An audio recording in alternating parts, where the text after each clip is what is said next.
Hello everybody, my name is Grace and today I'm going to continue reading the book. Chapter 6, It Glows. Now that Mary was a little bit famous, she hoped that the scientific world would show her some respect. She and Pierre asked for the Sorbonne for a bigger, better laboratory. They wanted a clean space with new equipment so she could continue her work. The Sorbonne refused. Instead, they said she could take over a huge, dirty, leaky old building near the college. The building had been used by medical students to cut up dead bodies for experiments. There was no heat in her lab. In the winter, the place was horribly cold. Marie and Pierre had to huddle around a small stove to keep warm, sipping cups of tea. Some days, Mary forgot to eat. She was so busy with her work.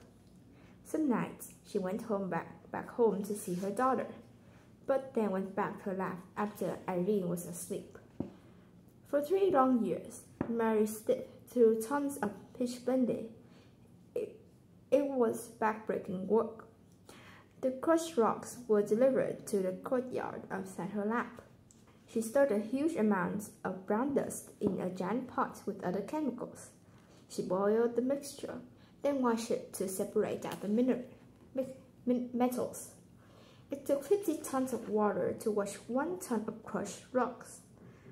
Altogether, Mary used 8 tons of pitch blende and 400 tons of water before she was done. Little by little, Maria was succeeding. She was getting tiny amounts of radium out of the pitch blende. At first, it wasn't pure radium. It was just something called radium salts. But she kept working, trying to find a purer form of metal. The radium salts gave off a lovely glow each night in the dark lab. Mary and Pierre bought a glass jar of it at home to keep by their bed. They liked watching it glow in the dark. Mary didn't know it that time, but handling radium wasn't a good idea. The rays it gave off were very dangerous. Touching it damaged her skin, although slowly. Henry Becquerel had carried a glass tube of radium salts around his jacket.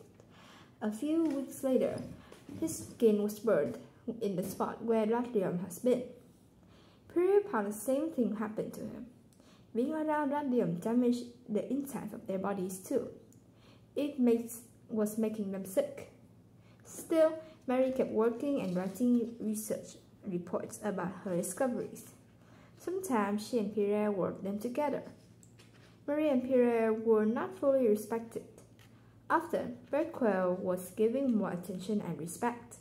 It must have been hard to work by side with Becquerel, especially when Pierre thought that Becquerel was secretly trying to keep him out of the Academy of Science.